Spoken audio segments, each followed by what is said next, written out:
अस्सलामु अलैकुम वरहमतुल्लाहि वबरकातुहू। मेरा नाम उमैर गुलजार है, मैं टैक्स कंसल्टेंट हूँ। इससे पहले भी मैंने 3 वीडियोस बनाई हैं सैलरी रिटर्न को किस तरीके से फाइल कर सकते हैं, एक इंडिविजुअल, एक गवर्नमेंट एम्प्लॉई, एक पेंशनर। इससे पहले जो मैंने 2 वीडियोस बनाई थी उससे मैंने जो इनकम ली थी वो मैंने ली थी बिलो टैक्सेबल। मुझे कुछ कमेंट्स आए थे कि आप जो वीडियोस बना रहे हो इससे नेक्स्ट वीडियो वो बनाएं जिसमें अमाउंट टैक्सेबल हो, ताकि हमें गाइडेंस में ज़्यादा आसानी और हम अपने रिटर्न खुद से फाइल कर सकें। इसीलिए मैंने टॉपिक चूज़ किया है। सबसे पहले रिटर्न फाइल करने से पहले मैं आपको इसकी एक्सेल की बैक एंड वर्किंग बता देता हूँ। जब भी आपने रिटर्न फाइल करनी है, कोशिश करना है सबसे पहले आपने अपने आप को एक्सेल में लॉक करें, ताकि आप जो फिगर पुट कर रहे हो तो आप इन अ बेटर वे एनालाइज कर सकें कि क्या जो एफबीआर की वेबसाइट है वो वही चीज़ रिकैलकुलेट कर रही है जो हम उनको प्रेजेंट करना चाह रहे हैं। जो मेरी अजम्पशन है उसमें आज ये है कि एक पर्सन है, उसकी एक सैलरी है 87,313, और उसके अलावा उसकी एनुअल पेंशन अमाउंट भी है, प्लस उसमें से वो अपनी टैक्स डिडक्शन भी करवा रहा है तनख्वाह से। उसके पास कुछ टेलीफोन बिल्स की डिडक्शन है, और कुछ उसने ऑनलाइन चीज़ें परचेज की हैं उसके ऊपर भी 1% उसने डिडक्ट किया है। इन सब चीज़ों को हम किस तरीके से रिकैलकुलेट करेंगे एक्सेल में और सबमिट करेंगे। सबसे पहले मैं आपको बताता हूँ, इस एग्जांपल के मुताबिक जिस एक पर्सन है, पर्सन ए बी सी, उसकी सैलरी 87,313 है। इसको हमने 12 से मल्टीप्लाई करके ग्रॉस सैलरी निकाल ली। इस पे 10% मेडिकली एग्जेम्प्टेड है, और जो इसमें बैलेंस अमाउंट बनती है वो है normal salary. Medical allowance 10% exempted है, ठीक है, प्लस 4 लाख उनकी पेंशन है। अब ये अमाउंट के ऊपर ये तो टैक्सेबल नहीं है, लेकिन जो सैलरी टैक्सेबल है 10,47,761, इसके ऊपर क्या टैक्स बनता है उसको हम रिकैलकुलेट कैसे करते हैं। पहले इंटरनली हम जाते हैं स्लैब रेट्स पे 2022 के 23 के। हम ये देखते हैं कि 6 लाख तक तो कोई टैक्स नहीं है, 6 लाख से ऊपर वाली अमाउंट जो 12 लाख तक है उसके ऊपर 2.5% टैक्स है। उसको कैलकुलेट कैसे करते हैं, एनुअल सैलरी आपने वही अमाउंट लिखनी है जो आपको मैंने पहले शीट में दिखाई है, उसका 10% मेडिकल एग्जेम्प्टेड है, और जो रेस्ट मेडिकल एग्जामेशन के बाद नॉर्मल अमाउंट बनती है सैलरी की, उसमें से 6 लाख तक तो सैलरी पे कोई टैक्स नहीं है। तो जो डिफरेंस बनता है वो 3,52,510 बनता है, और उसका हमने किया 2.5%। मैं दोबारा आपको एक्सप्लेन कर देता हूँ। टोटल सैलरी में से मेडिकल माइनस करने के बाद जो अमाउंट बचती है उसमें से 6 लाख माइनस किया, क्योंकि ये हमें स्लैब बता रहा है कि 6 लाख तक कोई टैक्स नहीं है। 6 और 12 के दरमियान की जो अमाउंट बनती है उस पर आपने 2.5% लगाना है। तो ये 8,08,813 रुपये इस पे टैक्स बनता है। अब इसको हम पुट कैसे करेंगे आईआरएस पे, तो मैं आपको इसकी एंट्री करके शुरू करके बताता हूँ। बिस्मिल्लाहिर्रहमानिर्रहीम। मैंने पहले से इसको ओपन किया हुआ है ताकि वीडियो शॉर्ट रहे। डिक्लेरेशन के टैब पे आके आप return statement for original statement and normal return का फॉर्म ले सकते हैं, क्योंकि इसमें सैलरी के अलावा भी अदर एंट्रीज हैं, इस वजह से नॉर्मल रिटर्न का फॉर्म बेहतर रहेगा। यहाँ से भी ये पिक कर सकते हैं, और सिंपली ये file your income tax return इसको भी क्लिक कर सकते हैं। मैं file for your income tax return 2023 यहाँ पे सिलेक्ट करता हूँ, इसको कंटिन्यू करता हूँ। कंटिन्यू करने के बाद ये न्यू टैब ओपन हो जाएगा। अब जैसे कि हमने आपको बताया सैलरी हमने जो लिया है उसको हम यहाँ फिगर पुट करेंगे जस्ट, क्योंकि हमने इसको रीवेरीफाई तो कर लिया है कि ये अमाउंट ठीक है। अब देखते हैं एफबीआर की जो वेबसाइट आईआरएस है वो उसको रिकैलकुलेट कर पाती है कि नहीं। इसमें से जो एग्जाम्पशन है 10% वो हमने उसके सामने लिख देनी है। उसके अलावा अगर कोई अलाउंसेज हो तो वो हम नीचे लिख सकते हैं, बट इस एग्जाम्पल में हमारे पास सिर्फ सैलरी ही हम इनकम है जो हमने एक्यूमुलेट करके लिखी हुई है। उसके बाद आप आ सकते हैं यहाँ पे टैक्स चार्जेबल पे और कंप्यूटेशन के टैब पे। कंप्यूटेशन के टैब पे आप आएंगे तो ये देखें एफबीआर भी 8,813 रुपये ही टैक्स कैलकुलेट कर रहा है जो कि हमने टैक्स कैलकुलेट किया। इट मीन हमारी वर्किंग और एफबीआर की वेबसाइट की वर्किंग बिल्कुल टैली है। इसका मतलब हम आगे चल सकते हैं। अब नेक्स्ट फेज है हमारा इनफ्लो, जो कि हमारी पेंशन है। इस एग्जांपल में वो 4 लाख है। पेंशन हम कहाँ ऐड करेंगे, पेंशन के लिए हम जाएंगे अदर सोर्स के हेड में, रिसीट डिडक्शंस में, और इसमें सबसे नीचे आ रहा होगा एनएटी एंड पेंशन। यहाँ पे हमने ये 4 लाख रुपए एंटर कर देना है, और इसके क्योंकि पेंशन एग्जेम्प्टेड होती है, अगर 2 पेंशन है जो हायर साइड वाली पेंशन होती है वो एग्जेम्प्टेड होती है एज ऑफ 2022-23 उसके मुताबिक। ऑनवर्ड के लिए जो स्केड्यूल आएगा वो हम बाद में डिस्कस करेंगे। अभी हम 2023 के रिटर्न फाइल करें। अच्छा, ये पेंशन एग्जेम्प्टेड है, इसको हमने कैलकुलेट करके हम इसको मैं आपको एक बार दोबारा बता देता हूँ क्या इसने एफबीआर ने भी इसको टैक्स कैलकुलेट किया कि नहीं। तो ये देखें उसने इसके ऊपर कोई टैक्स कैलकुलेट नहीं किया, ये जीरो अमाउंट आ रही है। इट मीन हम आगे जा सकते हैं।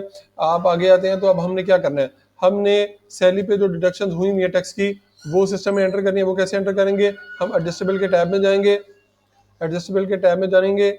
एफबीआर की जो वेबसाइट है, ये न्यू आईरस 2.0, ये एफबीआर से डाटा खुद पहले फेच कर लेता है, बट उसमें इसमें डिस्क्लेमर है कि विदहोल्डिंग इन्फॉर्मेशन जो कि आप प्रोवाइडेड, ये सिस्टम खुद पिक कर रहा है, इसको आप रीचेक कर लें। अगर तो आपके पास इन्फॉर्मेशन वैलिड है तो आप उसको मॉडिफाई करें। मैंने यहाँ से पहले एफबीआर मालूमात में डाटा अपना फेच किया हुआ है एफबीआर मालूमात से इस फाइनेंशियल ईयर का, तो जो डाटा मेरे पास आ रहा है वो मेरे लिए ऑथेंटिक है, इस पर मेरा टैक्स कलेक्ट भी हुआ है, तो मैं इसको यहाँ पे करेक्ट कर दूंगा। आपने भी ऐसे करना है, जो आपके पास आपकी ऑर्गेनाइजेशन की तरफ से टैक्स सर्टिफिकेट मिलता है, आपने उसको यहाँ पुट करना है, क्योंकि डिस्क्लेमर इसीलिए उन्होंने यहाँ पे मेंशन किया हुआ है। उसके बाद अब ये देखें, आप अगर online debit card Ali express और डिफरेंट वेबसाइट से कोई चीज़ मंगवाते हैं तो वो भी आपका 1% टैक्स काट लेते हैं, तो वो भी एडवांस टैक्स है, वो एडजस्टेबल होता है, उसको भी आपने एडजस्ट करना है। उसके लिए भी आप यहाँ पे आएंगे, सबसे नीचे ये सिस्टम ने पहले ही पिक किया हुआ है पर्सन रिमिटिंग टैक्स 236 तो ये इसमें क्योंकि इसने सही पिक किया हुआ है इसलिए हम इसको चेंज नहीं करेंगे। 8,321 है, ये भी 8,321 है, तो ये ठीक है, इसमें ये ओके है। उसके बाद हम देखते हैं उसके अलावा कोई ऐसी चीज़ जो हम ऐड करना चाहते हैं ऑन टेलीफोन। जैसे आप यू फोन का मोबाइल यूज़ करते हैं, उसके लिए यहाँ पे टेलीफोन के नाम से एक हेड आ रहा होगा, ये देखें, इसको आपने यहाँ पे प्लस के निशान पे क्लिक करना है, या लेट्स सपोज सर्विस यूज़ करें यू फोन की, यहाँ यू फोन लिख दें, यहाँ पे अपना मोबाइल नंबर लिख लें, मैं एग्जाम्पल के लिए मोबाइल नंबर लिख लेता हूँ, और ये एक न्यू टैब ओपन हो जाएगा यहाँ पे। इसमें जो आपने टोटल बिल यूज़ किया है वो यहाँ पे मेंशन कर देंगे, और उसके ऊपर जो टैक्स कटा है 15%, वो आप यहाँ पे आप मेंशन कर देंगे और कैलकुलेट का बटन दबा देंगे। As far as income side is concerned, section 114 वो हमारा बिल्कुल टैली हो चुका है।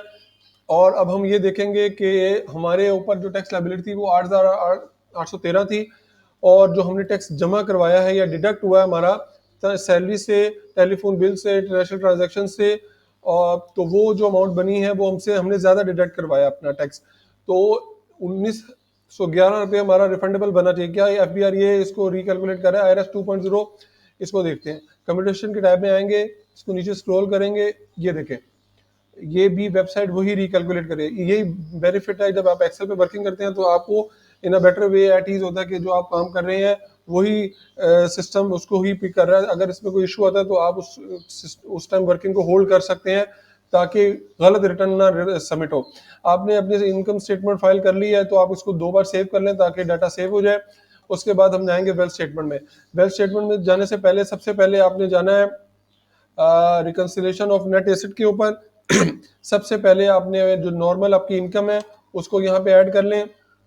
जैसे कि मेरी नॉर्मल इनकम आ रही है, ये एग्जाम्पशन माइनस करने के बाद वो मैंने यहाँ पे ऐड कर दी नॉर्मल। ये देखें, income tax return as for the year for normal tax year, इसको मैंने कैलकुलेट कर दिया। अब इसके बाद एक दो चीज़ें हैं, ये थोड़ा सा मैं आपको बताता हूँ इस एग्जाम्पल में। एक तो मेडिकल एग्जाम्पशन प्लस जो पेंशन है, ये दोनों आपका इनफ्लो है और ये दोनों एग्जाम्प्टेड है, तो ये इनफ्लो तो है आपका लेकिन इस पर टैक्स नहीं कैलकुलेट होना, तो इस वजह से हम इसको सेपरेट नीचे कॉलम में लिख देंगे। अगर इसको ऊपर लिखेंगे तो इस पर वो टैक्स कैलकुलेट करेगा तो वो फिर हमारी डिफरेंस आ रहा होगा। अब ये देखें, 14,47,761 रुपये यही हमारा इनफ्लो है, ये बिल्कुल इनफ्लो है, तो ये हमारे इनफ्लो के मुताबिक अमाउंट बिल्कुल ठीक आ रही है। अब हम चलते हैं, इसके बाद इसको सेव कर लेते हैं। इसके बाद हम जाते हैं पर्सनल एक्सपेंसेस में। अब पर्सनल एक्सपेंसेस के लिए हम बिस्मिल्लाहिर्रहमानिर्रहीम। अच्छा, हम अपना वीडियो को कंटिन्यू करते हैं। हमने वेल्थ स्टेटमेंट तक तो फाइल कर ली थी, इनकम स्टेटमेंट भी फाइल कर ली थी, अपने रिकंसिलेशन टैब को भी हमने पुट कर लिया था, ऐड कर लिया था। पर्सनल एक्सपेंसेस तक हम पहुंचे थे। मैं आपको पर्सनल एक्सपेंसेस की डिटेल बता देता हूँ।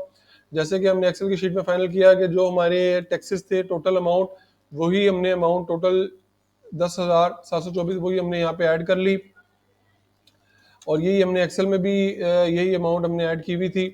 और उसके अलावा हाउस होल्ड एक्सपेंसेस थे, इसको आप डिफरेंशिएट करके भी लिख सकते हैं, ट्रैवलिंग में, इलेक्ट्रिसिटी में, गैस में, डिफरेंट डिफरेंट करके भी जो आपके पास आ रहे हैं, बट मैंने इसको टोटली किया जस्ट ताकि ये सिंपल रहे। 5,29,276 मैंने यही यहाँ पे ऐड कर दिया। और उसके बाद अब हमारे पर्सनल एक्सपेंसेस भी और क्लियर हो गया। अब हमारे पास आ गए हैं पर्सनल एसेट्स, और जब पर्सनल एसेट्स की बात आ गई तो पर्सनल एसेट्स में मैंने ये टैब ओपन किया, पर्सनल एसेट्स में वेल्थ स्टेटमेंट का।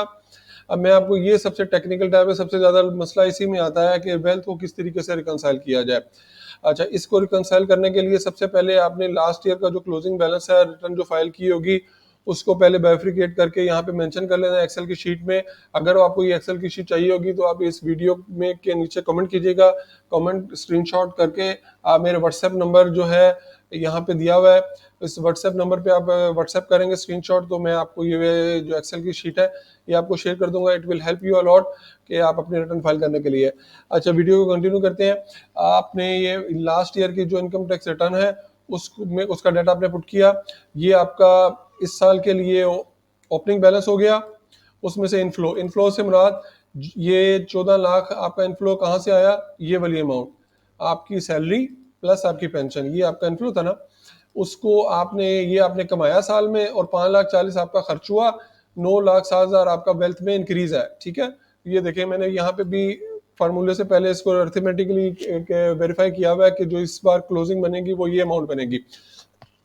और इसका कैश फ्लो भी मैंने बनाया है पहले से ही, ताकि कैश फ्लो की भी अर्थमेटिक एक्यूरेसी रहे कि भाई लास्ट ईयर कैश फ्लो ये था ओपनिंग, इसमें इनफ्लो हमारे पास आया पेंशन और उसकी फॉर्म में, सैलरी की फॉर्म में, और जो हमारे एक्सपेंसेस होने के बाद जो हमारा नेट इंक्रीज आएगा, उसके बाद जो हमारी नेट कैश बनेगी ना, कैश अमाउंट, कैश की जो अमाउंट बनेगी वो बनेगी 14 लाख।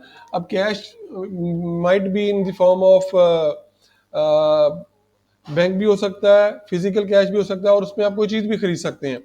अब मैंने इस एग्जांपल में क्या लिया है कि मैंने ये 9 लाख रुपए में से 5 लाख रुपया का कोई एक इमूवेबल प्लॉट जो है वो मैंने वहां पे इन्वेस्ट कर दिया, जो मैंने यहाँ से गेन किया था, प्लॉट इन गुलशन लाहौर। ठीक है, इसकी फाइल पे मैंने इन्वेस्टमेंट कर दी, यानी कि ये जो 14 लाख रुपया आना चाहिए ना, ये मैं पहले अर्थमेटिकली आपको बताता हूँ। 5 लाख जमा 9 लाख जमा 5,000, ये देखिए 14,05,420, ये हमारे कैश की फॉर्म में था ना। तो मैं इसको थोड़ा और एक्सप्लेन कर रहा हूँ क्योंकि वीडियो में आपको और क्लैरिटी हो जाए कि अगर इस 14 लाख में से आपने कोई चीज़ ले ली तो आपने वो प्लॉट की फॉर्म में मेंशन कर दी, अगर आपने कोई और चीज़ ली तो वो भी मेंशन कर सकते हैं। तो बैलेंस अमाउंट जो बचेगी उस 14 लाख को अब आपने बैलेंस करना है कि ये 5, 9 और ये 5 लाख तो आपका बैंक अकाउंट में क्लोजिंग बैलेंस अवेलेबल है, तो रेस्ट जो बैलेंस आ जाएगा वो आपका आ जाएगा कैश इन हैंड। तो ये देखेंगे अमाउंट 25,44,547 रुपये आपका क्लोजिंग वेल्थ है, और ये क्लोजिंग वेल्थ बिल्कुल टैली है। इसको अब सिस्टम में मैं पुट करके आपको दिखा देता हूँ। आप यहाँ पे दोबारा टैब में आएंगे, 5 लाख जैसे कि मैंने आपको बताया था प्लॉट है, इसको ये प्लस का निशान बनाएंगे और यहाँ पे आप ऐड कर सकते हैं, सिंपल है बिल्कुल। यहाँ पे आप प्लॉट का नाम लिखेंगे, यहाँ पे एरिया लिखेंगे और इसको सबमिट कर देंगे। ये क्योंकि मैंने पहले से ऐड किया हुआ है तो ये मैं आपको बता देता हूँ। ये 5 लाख आ गया, 5,000 रुपया जो हमारे बैंक अकाउंट में अवेलेबल है, ये बाइक अवेलेबल है और ये गोल्ड है, और रेस्ट कैश की अमाउंट 9,04,20 है, और ये अमाउंट आ गई 25,44,547 जो कि ये अमाउंट ऑलरेडी आ रही है। ये अर्थमेटिकली टैली हो गया सॉरी। तो अब आप इसको रिकंसिलेशन के टैब में कैलकुलेट करते हैं तो ये देखें ये जीरो आ रहा है। ये हमारी रिटर्न अब कंप्लीट होगी, इसको सेव करेंगे, सबमिट करेंगे और वेरीफाई करेंगे। Thanks for watching, do like share and comment. अगर आपको कोई क्वेश्चन हो तो आप कमेंट भी कर सकते हैं और मेरे व्हाट्सएप नंबर पे मेरे से कांटेक्ट भी कर सकते हैं। जज़ाकुमुल्लाह खैर।